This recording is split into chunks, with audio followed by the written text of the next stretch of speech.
US President Donald Trump at the World Economic Forum in Davos, and that big takeaway, he may have said that he will not use force when it comes to Greenland, but he did indicate that the United States is building the biggest warship and that they have a huge defense budget and that they're the only ones who can protect Greenland, and that Denmark failed. And then he went all the way back to the Second World War when President Trump said Denmark couldn't hold Greenland or defend itself from Germany even for 6 hours.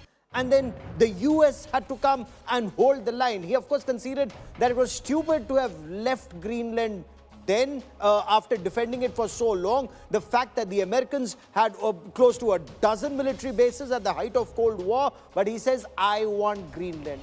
Psychologically, America has to have Greenland to defend Greenland. And he said it's not for rare earth minerals. He said it is for security, for America's national security, for the security of the Northern Hemisphere. And he's made it very clear that there would be troops that will have to be deployed. And why? He needs the title. He needs ownership of Greenland. Many takeaways on the state of the American economy, where he said from dead economy to the hottest economy in 1 year. Just yesterday, it's been 1 year since Donald Trump's inauguration, 20th January 2025 to 20th January 2026. He's called it the most dramatic turnaround in US history. He did say tariffs have reduced trade deficit, inflation is at an all-time low, didn't raise taxes, and that $1 trillion were added to savings and retirement amounts. He said 1.2 million people had been pulled out of poverty and dependence on food stamps. He called the United States the economic engine of the world. He told Europe, you're going up or down with us. He also said US borders are now impenetrable, and that's where he launched a frontal attack on Europe. On Europe's open borders, mass migration. He said Europe is not moving forward in the right direction.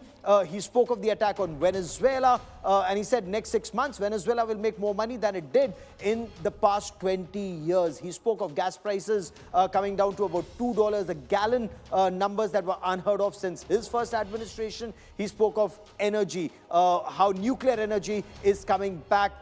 He said USA is leading China in artificial intelligence. He hit out at the green energy, which he called a scam in Europe. He said windmills are a scam that radical left even tried to impose on United States. He spoke of Germany that generates 22% less energy now than it did in 2017. Electricity prices are 67% higher, and many other aspects. But it's on Greenland, where he did spend a lot of time, where he said that he insisted that he wants very close ties with Europe.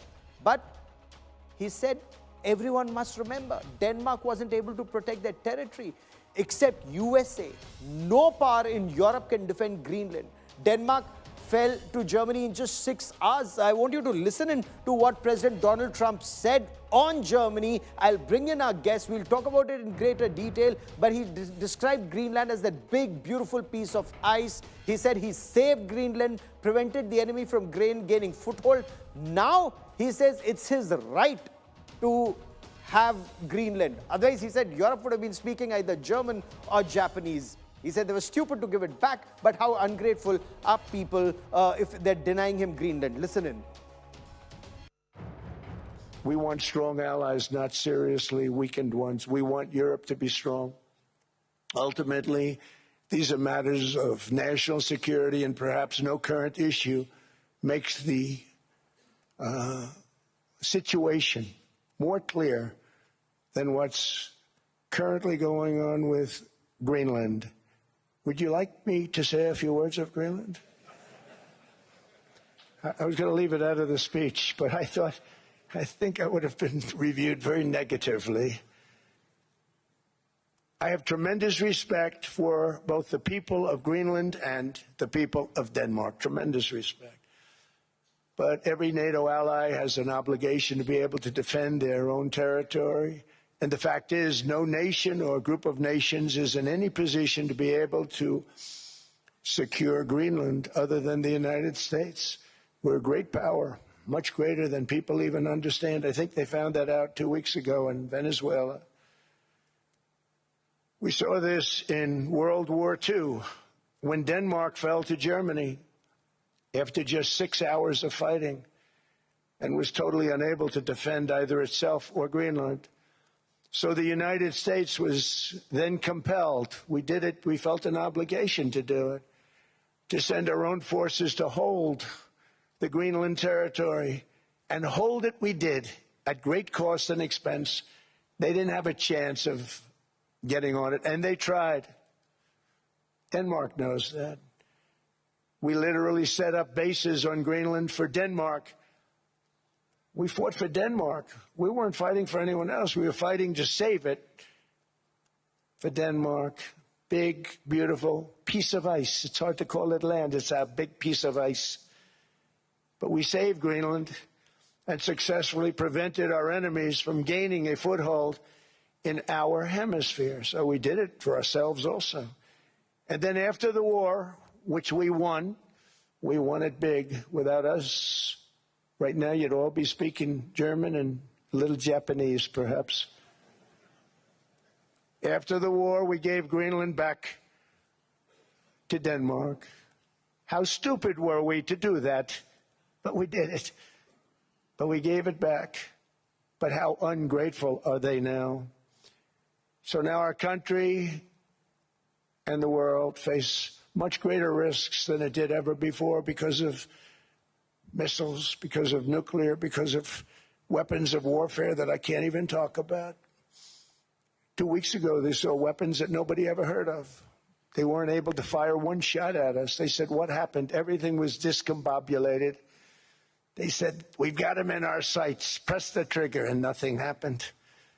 No anti-aircraft missiles went up. There was one that went up about 30 feet and crashed down right next to the people that sent it. They said, what the hell is going on? Those defensive systems were made by Russia and by China.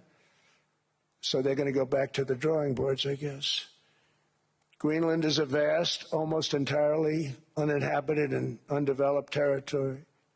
It's sitting undefended in a key strategic location between the United States, Russia, and China. That's exactly where it is, right smack in the middle. Wasn't important nearly when we gave it back. You know, when we gave it back, it wasn't the same as it is now. It's not important for any other reason, you know, everyone talks about the minerals. There's so many places. There's no rare earth, no such thing as rare earth. There's rare processing, but there's so much rare earth